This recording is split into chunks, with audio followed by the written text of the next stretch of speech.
आज मैं जा रही हूँ अपनी बुआ के बेटे की शादी में, वो भी गाँव। हमारा जो गांव है वो गोरखपुर में है। तो आज मैं आपको पूरा व्लॉग शेयर कर रही हूँ शादी का। और हम निकल पड़े हैं दिल्ली से गांव के लिए गोरखपुर। और यहाँ पे रास्ते में हम लोग रुके, हमने नाश्ता नहीं किया था क्योंकि सुबह जल्दी 6 बजे निकल गए थे। तो रास्ते में हमने खाया डोसा, और मेरे साथ मेरी मम्मी, मेरे हस्बैंड और हमारे ड्राइवर साहब। क्योंकि मेरे जो हस्बैंड है वो गाड़ी चलाते हैं, बहुत कम चलाते हैं, इतना ज़्यादा हाथ सेट नहीं है, दूर का सफ़र था तो हमने ड्राइवर साथ में लिया और हम निकल पड़े। यमुना एक्सप्रेस होते हुए से लखनऊ एक्सप्रेसवे, मतलब नए रास्ते बन गए। हम लोग पहुंच गए हैं यहाँ पर गोरखपुर एक्सप्रेसवे। रास्ते में कोई भी हमें ढाबा वगैरह नहीं दिखा। एक्सप्रेसवे में काफ़ी भूख लगी थी तो हम लोग रुके यहाँ पर, एक हमें ढाबा मिल गया और यहाँ पे हमने ऑर्डर किए पराठे। और ये क्योंकि यूपी लग जाता है, गोरखपुर जो है वो यूपी में है, तो यहाँ पे हमने सोचा चलो गांव के का जो खाना है वो खाने को मिलेगा। पर जब इन्होंने पराठे दिए तो उसमें पनीर तो था ही नहीं, सिर्फ पराठों पे पूरा ऑयल नज़र आ रहा था। इतना ज़्यादा ऑयली पराठा था और अंदर की स्टफिंग में पनीर का तो नामो निशान ही नहीं था, सिर्फ अचार था साथ में। तो हमने हमने टिश्यू पेपर मांग कर सारा जो ऑयल है वो हटा दिया ऊपर से। और उसके बाद क्योंकि भूख बहुत ज़ोरों से लगी थी तो हमने कहा चलो अब जो मिल रहा है वही खा लेते हैं। तो यहाँ पे हमने पराठे खाए। उसके बाद हम पहुँच गए बुआ के घर। 5:30 बजे तक हम लोग बुआ के घर पहुंच गए। फिर काफ़ी थके हुए थे, खाना वाना खाया, हम लोग सो गए। और फिर अगले दिन का मैं आपको दिखा रही हूँ। अगले दिन भी हमने मॉर्निंग में नाश्ता किया। उसके बाद मैं पहुंच गई अपने हस्बैंड वगैरह मम्मी के साथ अपनी नानी के घर, जो कि मेरी मम्मी का जो पूर्वजों का घर है, ये वही घर है। और मैं आपको पूरा दिखाने वाली हूँ। पहले यहाँ पे हवेली हुआ करती थी, अभी ये नए स्टाइल का थोड़ा सा बन गया है। यहाँ पे काफ़ी सारे इन्होंने पेड़ पौधे लगाए। तो यहाँ पे हमें दिखा शरीफे का पेड़ और उसमें 2 छोटे छोटे शरीफे लगे हुए थे। नानी का गांव दिखाने वाली, नानी का घर। और मैं काफ़ी टाइम बाद आई हूँ, गोरखपुर में है। और ये मेरी पूरी नानी का घर है जहाँ पे मेरी मम्मी पैदा हुई थी, बड़ी हुई है। तो आज मैं आपको पूरा वो घर दिखा रही हूँ। ये देखो पेड़ पौधे लगे हुए हैं। पहले ये पूरा हवेली टाइप बना था, अभी थोड़ा सा नए टाइप का बन गया है। ये देखो, ये पूरा मेरी मम्मी है और ये मेरी नानी का घर है। पूरा एक सारा बना हुआ है। और यहाँ पे देखो संतरे का, अमरूद का पेड़ भी लगा है। हाँ, संतरा, अमरूद, आंवला। ये देखो, ये पूरा मेरी नानी का घर है। आपको पूरा दिखाती हूँ। ये पेड़ पौधे लगे हैं, ये सब अभी लगे हैं, बाकी पहले पुराना घर था। दवाई छिड़कले होता थोड़ा तो ये यहाँ पे कुआं था, इसको अब कवर कर दिया, ढक दिया है। हाँ, जब मैं छोटी थी ना, मैं यहाँ पे आती थी, यहाँ कुआं था दरवाजे पे। ये देखो 2 शरीफे तोड़े हैं।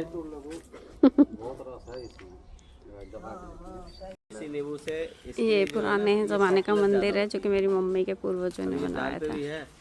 दिखने में हम सोच रहे हैं कि बहुत टाइट होगा। काली माता का मंदिर है। हाँ, बहुत मुलायम है। दिखा अपने हाथ दिखा। ये देखो कितना सुंदर पेड़ है भाई। पेड़ क्या है, पौधा ही है, छोटा ही है। ये देखो पीछे, यहाँ से हरी पत्तियां और यहाँ से लाल, कितना ज़्यादा सुंदर लग रहा है। कलर भी देखो पूरा चुकंदर की तरह। कितना, मतलब कौन सी चीज़ का है ये नहीं पता होगा भाई, कमेंट करके बताना किसी को पता हो तो। ये किस चीज़ का है? ये है बहुत सुंदर, बता देना कमेंट करके। ये मैं पहली बार ही देख रही हूँ ये वाला। भगवान ने भी क्या क्या बनाया है। ये चीकू है, चीकू।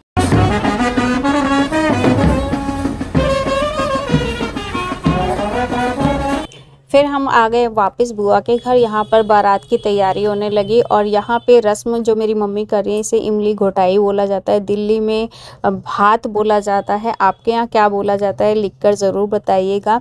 तो यहाँ पे हो रही है इमली घोटाई की रस्म। उसके बाद फिर दूल्हे की विदाई, मतलब बारात चलने की तैयारी होने लगी। यहाँ पर सब लोग डांस वगैरह कर रहे थे और बहुत ही अच्छा लग रहा था क्योंकि मैं बचपन से दिल्ली में रही हूँ, मेरी पैदाइश दिल्ली की है, तो हमेशा मैंने दिल्ली का ही सब कुछ देखा, गाँव का कभी नहीं देखा।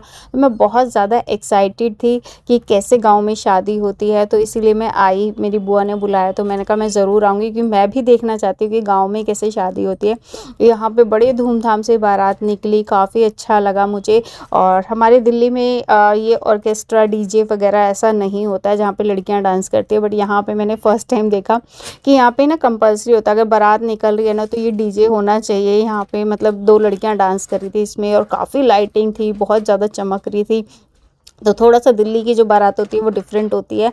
यहाँ पे मुझे बहुत डिफरेंट भी लग रहा था और अच्छा भी लग रहा था। ये मेरी बुआ हैं बीच वाली, जो दूल्हे के साथ आपको नज़र आ रही हैं, और क्योंकि वो काफ़ी हेल्दी हैं, मतलब ज़्यादा चल फिर नहीं पाती है, तो यहाँ पे बाकी की जो रस्में हैं ना वो दूल्हे की बड़ी भाभी ने की। ये मेरी भाभी लगती हैं। तो बड़ी भाभी ने सारी रस्में की, क्योंकि बुआ ना थक गई थी, क्योंकि बहुत ज़्यादा मतलब हेल्दी हैं तो वो ज़्यादा चल फिर नहीं पाती हैं। और मैं यहाँ पर मैं भी देख रही थी, मुझे बहुत मज़ा आता, और मैंने साड़ी पहनी थी शादी वाले दिन। ये तो यहाँ पे ये लोग मंदिर आए थे पूजा करने के लिए, और बैंड खूब अच्छा, मतलब ज़ोर शोर से बारात निकली और यहाँ पर मंदिर आए पूजा करने। तो मुझे बहुत अच्छा लग रहा था सब कुछ देखते। मंदिर तो खैर हमारे दिल्ली में भी जाते हैं, बट यहाँ पे 2 मंदिर आए थे ये लोग, हम लोग एक ही मंदिर जाते हैं दिल्ली में। तो काफ़ी अच्छा, मतलब पूरे टाइम काफ़ी अच्छे बैंड वगैरह बज रहा था, और डीजे भी साथ में ही चल रहा था, और काफ़ी बम पटाखे फोड़े जा रहे थे। तो काफ़ी धूमधाम से बारात निकली। और ये वहाँ का मंदिर है काली माता का। और एक मंदिर होने के बाद फिर दूसरे मंदिर आए। तो हमारे यहाँ दिल्ली में सिर्फ एक ही मंदिर जाते हैं, पर यहाँ पे 2-2 मंदिर आए थे, और दोनों में, और सब लोग देखो कान अपने बंद कर रहे हैं, क्योंकि ना इतने बम पटाखे फूटे जा रहे थे ना कि कान में दर्द होने लगा इतने ज़्यादा।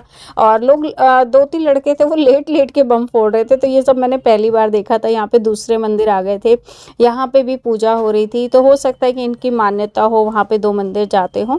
तो 2 मंदिर गए थे और काफ़ी टाइम लग गया था। और बाकी जो जेंट्स लोग हैं ना वो डीजे के उधर मतलब डांस कर रहे थे, और जो लेडीज़ हैं वो अपने यहाँ पे पूजा वगैरह कर रहे थे। और यहाँ पे ये विंटेज कार मुझे बहुत ही अच्छी लगी। दिल्ली में घोड़ी होती है या फिर बग्गी होती है, यहाँ पे ये विंटेज कार में दूल्हा जब बैठा ना तो काफ़ी अच्छा रॉयल सा लुक लग रहा था। मुझे लगा था यही होना चाहिए। उसके बाद काफ़ी हम लोग गए खलीलाबाद, जो कि गोरखपुर के पास ही पड़ता है, वहाँ पर लड़की वालों का अरेंजमेंट था। यहाँ पे ये पूरा अरेंजमेंट मैं आपको दिखा रही हूँ। तो यहाँ पे नीचे खाने पीने का इंतज़ाम था, और जब हम लोग थोड़ी ठंड सी लग रही थी, मम्मी भी ज़्यादा नहीं चल पाती हैं, तो हम लोग आके यहाँ पे अरेंजमेंट जहाँ पर था वहीं पे मैं और मम्मी बैठ गए थे। बाकी लोग बारात में थे, बारात में डांस करते हुए आ रहे थे। फिर उसके बाद रात हो गई थी, घर आ गए, और ये सुबह का टाइम है जब दुल्हन की विदाई हुई। तो दिल्ली में जो होता है वो लोटा गिराया जाता है चावल का, और यहाँ पे इस तरीके से ये टोकरी टाइप होती है, इसे क्या बोलते हैं, अगर आप यूपी के हैं तो आपको ज़रूर पता होगा, कमेंट में बताना। तो यहाँ पे इस पे दूल्हा और दुल्हन को चल के आना होता है।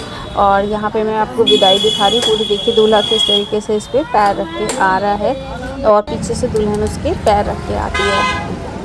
तो हमारे दिल्ली में थोड़ा सा डिफरेंट होता है, तो मेरे लिए वो कुछ नया था। मुझे बहुत ज़्यादा ये नई नई चीज़ें देखना अच्छा लगता है, कि अलग अलग कल्चर मुझे बहुत ज़्यादा पसंद है। आपके यहाँ ऐसा होता है या नहीं, ये सब बताइएगा, क्योंकि मैं तो ये फ़र्स्ट टाइम देख रही थी। मैं बचपन से मैं दिल्ली में ही रही हूँ, कभी मैं गाँव गई हूँ पर मैंने शादी नहीं देखी है फ़र्स्ट टाइम, इसलिए मैं बहुत ज़्यादा एक्साइटेड थी। मैंने कहा मैं ज़रूर आऊँगी, कि मुझे गाँव की शादी देखनी है। तो यहाँ पे देख सकते हैं दुल्हन आ चुकी है।